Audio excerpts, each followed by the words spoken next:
Selamat datang di The Debate, ruang dialektika tempat kita membedah gagasan dari berbagai sudut pandang. Anda tahu, seringkali pas kita bicara tentang seni berbicara di depan umum atau komunikasi publik, kita langsung ngebayanginnya kayak menyalakan lampu sorot yang sangat terang di sebuah panggung. Iya, pasti.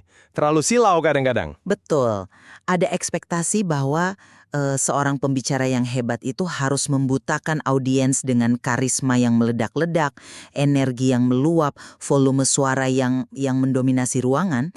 Tapi ya bagaimana kalau berbicara di depan umum itu sebenarnya lebih mirip dengan melangkah ke dalam sebuah ruangan yang gelap gulita. Pertanyaan mendasarnya adalah, bagaimana Anda menerangi ruangan tersebut? Nah, dan disitulah letak kerumitannya kan. Analogi ruangan gelap itu sangat menarik buat saya. Karena saat Anda berada dalam kegelapan itu, opsinya terbelah dua. Maksudnya? Iya, apakah Anda menyalakan api kecil dari dalam diri Anda sendiri dan membiarkan cahayanya perlahan menyebar menerangi sekeliling Anda?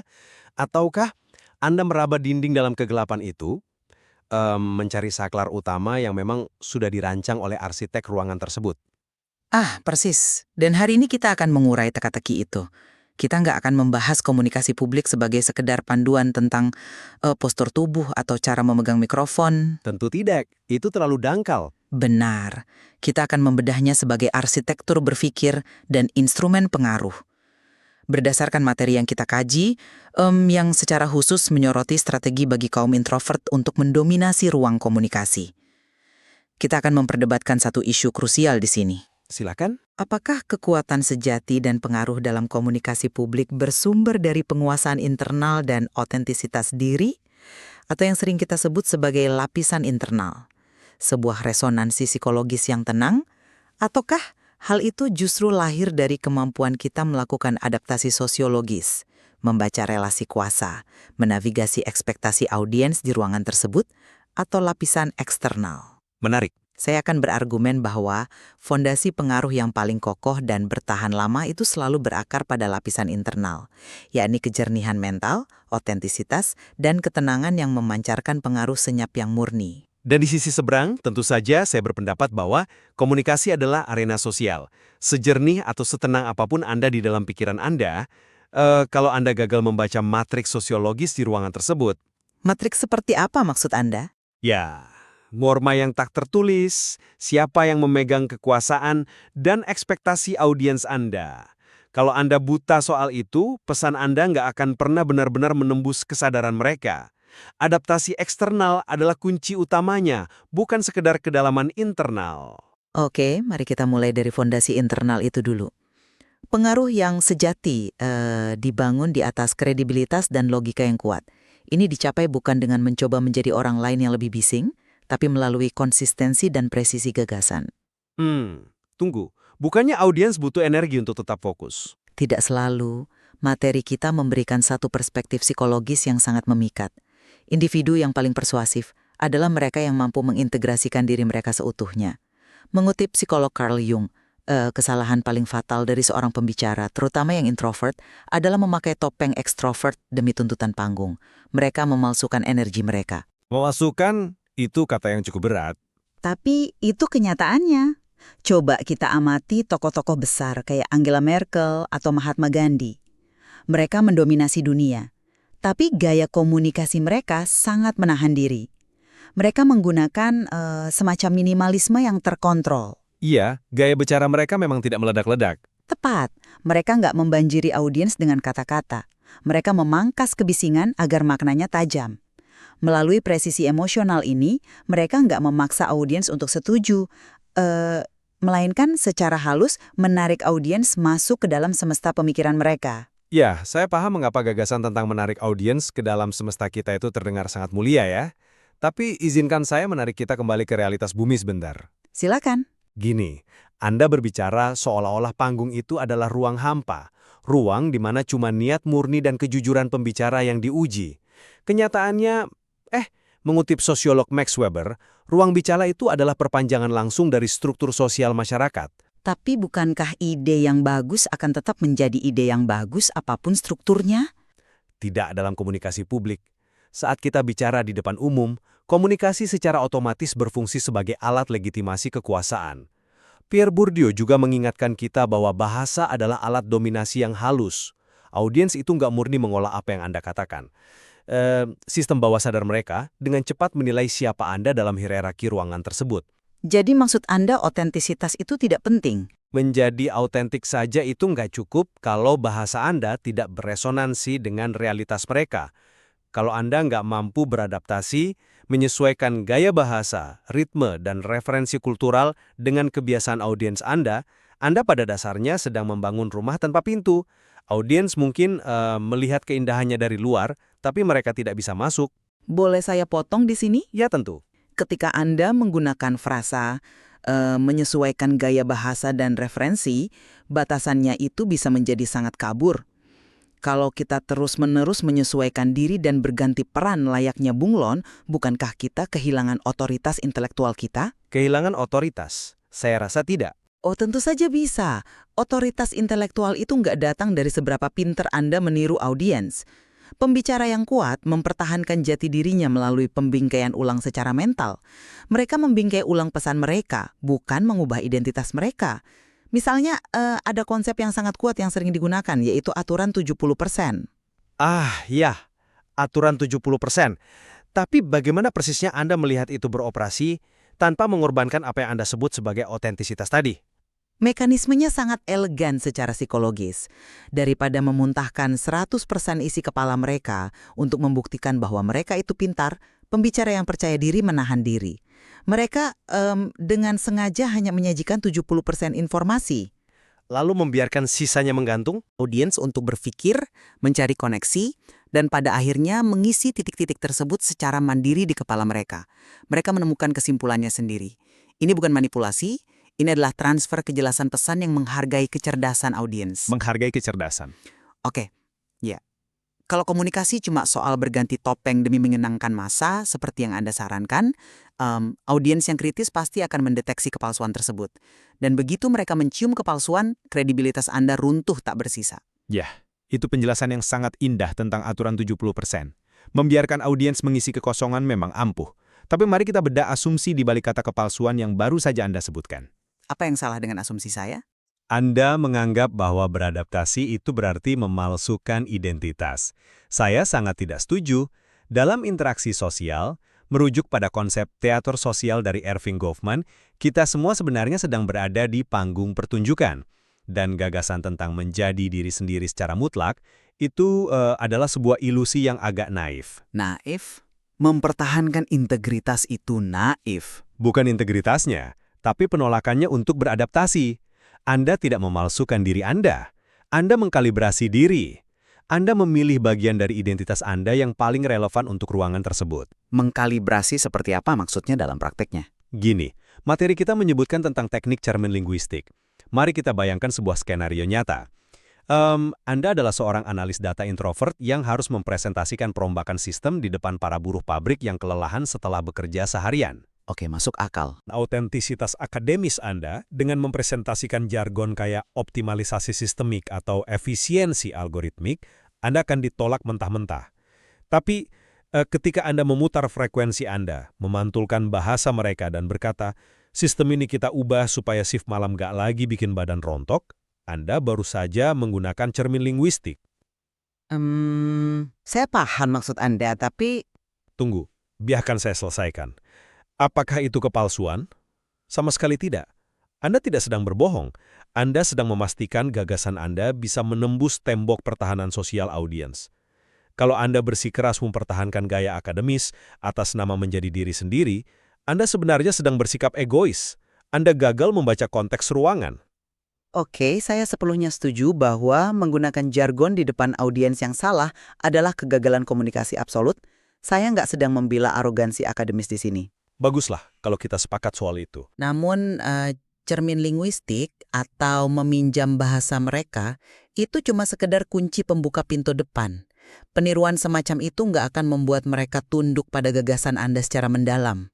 Untuk benar-benar mengubah cara mereka memandang realitas, kita harus bicara tentang mekanisme psikologis yang jauh di bawah permukaan. Mekanisme psikologi seperti apa lagi nih? Mari kita merujuk pada prinsip kerja otak manusia menurut psikolog Daniel Kahneman. Ada sistem 1 yang bekerja cepat, reaktif, dan emosional. Dan ada sistem 2 yang lambat, logis, dan analitis. Adaptasi sosial yang Anda bicarakan mungkin sukses menenangkan sistem 1 mereka untuk sesaat. Itu langkah pertama yang krusial. Memang, tapi dominasi panggung yang sesungguhnya, di mana Anda benar-benar mengubah pikiran suatu kelompok, membutuhkan penembusan ke sistem 2. Dan ini cuma bisa dilakukan melalui apa yang disebut pelapisan kognitif. Pelapisan kognitif. Menembus ke sistem 2. Bisa Anda jelaskan bagaimana tepatnya Anda membayangkan proses mengupas lapisan kognitif itu terjadi secara langsung di hadapan audiens yang mungkin saja sangat skeptis? Tentu, pelapisan kognitif adalah seni menyajikan ide secara bertahap untuk membongkar asumsi audiens tanpa mereka merasa diserang. Di lapisan pertama, Anda menyajikan fakta permukaan, sesuatu yang semua orang di ruangan itu amini secara sadar. Kayak membangun kesepakatan awal. Tepat. Lalu di lapisan kedua, Anda memberikan sebuah wawasan baru yang tak terduga, sesuatu yang membuat mereka menegakkan posisi duduk. Nah, di lapisan ketiga, baru Anda menghadirkan kritik tajam yang benar-benar mengguncang paradigma dasar mereka. Pembicara yang melakukan ini tidak memerlukan suara yang keras atau posisi sosial yang tinggi untuk mendominasi ruangan. Sebuah dominasi tanpa suara keras. Ya, inilah yang disebut dominasi senyap. Kalau gagasan Anda memiliki kepadatan makna yang tinggi, audiens pada akhirnya akan menyerah pada kejernihan logika Anda, menembus sekat-sekat status sosial apapun yang ada di ruangan itu. Wow. Secara teori, itu terdengar tanpa celah. Menembus sistem 2 audiens dengan logika yang berlapis-lapis. Tapi mari kita benturkan teori ini dengan realitas sosiologis yang keras, yaitu apa yang kita sebut sebagai kapital simbolik. Kapital simbolik. Anda kembali ke struktur kekuasaan. Tentu saja, karena Anda berasumsi bahwa setiap audiens adalah sekumpulan komputer rasional yang siap memproses lapisan logika Anda dengan sangat adil. Kenyataannya, komunikasi publik hampir tidak pernah adil. Seringkali, seorang figur dengan posisi tinggi di perusahaan menyajikan argumen yang sangat dangkal, bahkan tanpa lapisan kognitif sama sekali. Namun seluruh ruangan mengangguk setuju. Sayangnya itu memang sering terjadi. Nah, di sisi lain, seorang staf junior dengan pelapisan kognitif yang brilian seperti konsep Anda tadi, mungkin malah diabaikan. Kenapa? Karena sebelum junior ini membuka mulutnya, audiens secara bawah sadar telah memetakan status sosiologisnya. Jadi maksud Anda, nggak ada gunanya menyiapkan argumen yang terstruktur kalau posisi sosial kita lebih rendah di mata audiens. Oh, bukan tidak ada gunanya. Melainkan Anda harus menggunakan kecerdasan membaca audiens terlebih dahulu. Sebelum mengupas asumsi logika mereka, Anda harus membaca matriks ideologis ruangan tersebut. Setiap kata itu membawa dimensi ideologis yang berbeda loh. Bisa beri contoh konkret? Mari kita ambil kata kerja keras. Bagi kelompok elit atau pimpinan, kerja keras diartikan sebagai pengembangan diri dan ambisi. Tapi kalau Anda berhadapan dengan kelompok pekerja kerah biru, kata kerja keras bisa berarti eksploitasi dan ancaman terhadap waktu istirahat mereka. Saya lihat kemana arah Anda. Kan? Kalau Anda sekedar maju membawa lapisan kognitif logis tanpa memetakan ketegangan kelas sosial ini, argumen Anda akan meledak sebelum menyentuh sistem 2 mereka. Logika psikologis internal Anda akan selalu tunduk pada prasyarat sosiologis ruangan tersebut. Anda harus menavigasinya terlebih dahulu. Oke, saya mengerti mengapa Anda sangat berhati-hati terhadap struktur kekuasaan. Tapi penalaran itu seakan memposisikan audiens sebagai entitas pasif yang terkurung sepenuhnya dalam kotak status sosial mereka. Bukan terkurung, tapi dikondisikan olehnya.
saya lihat kemana arah Anda. Kan? Kalau Anda sekedar maju membawa lapisan kognitif logis tanpa memetakan ketegangan kelas sosial ini, argumen Anda akan meledak sebelum menyentuh sistem dua mereka. Logika psikologis internal Anda akan selalu tunduk pada prasyarat sosiologis ruangan tersebut. Anda harus menavigasinya terlebih dahulu. Oke, saya mengerti mengapa Anda sangat berhati-hati terhadap struktur kekuasaan, tapi penalaran itu seakan memposisikan audiens sebagai entitas pasif yang terkurung sepenuhnya dalam kotak status sosial mereka. Bukan terkurung, tapi dikondisikan olehnya. Bagi saya, fungsi paling esensial dari seorang komunikator yang brilian justru untuk membongkar penjara sosiologis itu, melalui empati dan rekayasa perhatian yang cermat. Mari kita beralih pada teknik-teknik pengelolaan perhatian audiens. Anda melihat ini sebagai cara menavigasi relasi kuasa? Sementara saya melihatnya sebagai wujud empati dan kerentanan yang dikendalikan. Kerentanan yang dikendalikan. Itu frasa yang cukup provokatif ya. Bagaimana persisnya kerentanan bisa direkayasa untuk mengelola perhatian? Bayangkan seorang pembicara memulai pidatonya. Bukan dengan sapaan menggelegar, tapi dengan langkah tenang, menatap audiens, dan menggunakan kalimat yang direndahkan intensitasnya, sebuah pembukaan yang tenang. Seperti apa contohnya? Misalnya ia berucap pelan, ada satu hal sederhana yang membuat kita semua gagal tahun ini. Teknik membuka celah keingintahuan ini tidak dirancang untuk mendominasi ruang secara agresif. Tujuannya adalah menciptakan atmosfer kepercayaan. Anda menunjukkan bahwa Anda tidak berusaha menyerang mereka. Lalu apa selanjutnya? Yang lebih penting lagi, pikirkan tentang kekuatan menahan respons. Ketika audiens mengajukan pertanyaan tajam, seorang pembicara yang tenang nggak langsung menjawab. Ia mengambil jeda. 3-4 detik keheningan menggantung di udara. Dan Anda menganggap keheningan itu murni ruang empati. Iya, tidakkah Anda melihat bahwa memberikan jeda membebaskan audiens dari tekanan untuk segera menyetujui sesuatu? Keheningan itu bukan senjata. Keheningan itu adalah kanvas kosong. Saat pembicara diam, itu memberikan waktu bagi pikiran audiens untuk mencerna dan merenung secara merdeka. Interaksi ini pada dasarnya adalah kolaborasi pencarian makna, bukan perebutan kekuasaan sosiologis. Saya sungguh mengapresiasi cara Anda meromantisasi keheningan sebagai bentuk kebebasan ya. Tapi mari kita telanjangi mekanisme sebenarnya dari apa yang Anda sebut rekayasa perhatian itu. Silahkan telanjangi. Saya yakin empati tidak bisa dibantah dengan mudah. Meminjam pemikiran klasik Michel Foucault tentang wacana dan kekuasaan. Siapa yang mengontrol narasi, dialah yang menentukan realitas di ruangan tersebut. Jeda 3 detik yang Anda sebutkan tadi, itu bukan kebebasan, itu adalah mekanisme kontrol. Kontrol. Bagaimana sebuah jeda bisa mengontrol orang lain? Saat Anda diam, ketegangan psikologis meningkat di ruangan, dan secara otomatis mata serta perhatian audiens ditarik sepenuhnya kepada Anda sebagai pusat gravitasi. Anda sedang mengarahkan kemana pikiran mereka harus menoleh di dalam ruangan gelap tadi. Dan bagaimana dengan pembingkaian masalah? Bukankah pembingkaian masalah adalah upaya membantu audiens melihat isu dari sudut pandang baru yang lebih jernih? Secara fungsional, pembingkaian itu adalah negosiasi kekuasaan yang paling fundamental. Kalau Anda masuk ke sebuah rapat dan secara halus mengubah narasi dari ini adalah kegagalan individu yang malas, menjadi ini adalah masalah sistem yang menguras energi, Anda baru saja mengubah siapa yang bersalah dan siapa yang harus bertanggung jawab. Itu politik, bukan sekedar empati. Tapi empati tetap menjadi dasarnya kan? Bahkan saat kita membahas cara menangani audiens yang bermusuhan, seperti bagaimana mendiang Nelson Mandela melucuti lawan-lawannya, beliau melakukannya bukan dengan kemarahan, tapi dengan menyerap energi mereka dan merespons dengan empati yang sangat tenang. Kita harus melihat mekanismenya dengan jernih, itu bukan sekedar pencarian makna, itu adalah pengambilan alih kekuasaan yang dieksekusi dengan sangat halus. Pengambilan alih kekuasaan terdengar sangat agresif. Anda melucuti senjata mereka dengan empati yang sangat terkalkulasi. Anda menyebutnya menciptakan atmosfer kepercayaan, saya menyebutnya hegemoni diskursus yang sukses secara sosiologis. Bahkan kebiasaan introvert untuk mendengarkan lebih dulu sebelum bicara, secara praktis adalah proses pengumpulan intelijen. Pengumpulan intelijen. Iya. Anda memetakan lanskap emosional musuh atau audiens agar tahu persis di mana harus meletakkan argumen Anda yang paling mematikan. Pendekatan Anda sangat taktis ya.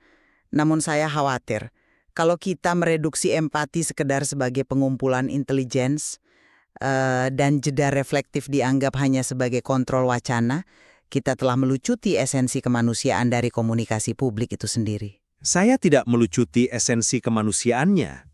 Saya hanya memperlihatkan realitas operasionalnya. Tapi mari kita lihat dialog Sokrates. Ia bertanya bukan untuk memenangkan panggung atau merebut kekuasaan dari lawan bicaranya. Ia melakukannya karena ada pencarian kebenaran di sana. Bagi pembicara dengan pengaruh senyap, berdiri di hadapan audiens pada dasarnya adalah latihan kejujuran intelektual. Meta kemampuan untuk berpikir sebelum berbicara bukanlah sekedar taktik perang. Itu adalah saringan etis. Saringan etis. Bagaimana Anda menjelaskannya pada audiens yang sudah antipati sejak awal? Anda bertanya pada diri sendiri sebelum bicara, apakah ide ini benar? Apakah ini relevan bagi mereka? Ketenangan batin yang didapat melalui latihan senyap sebelum naik panggung tidak dirancang untuk menipu atau memperdaya pikiran audiens secara sosiologis. Ketenangan itu dihadirkan semata-mata agar ide Anda memiliki ruang untuk bernafas. Esensi sesungguhnya dari berbicara di depan umum bagi seorang introvert bukanlah belajar bagaimana memanipulasi panggung sosiologis. Lalu apa esensinya menurut Anda?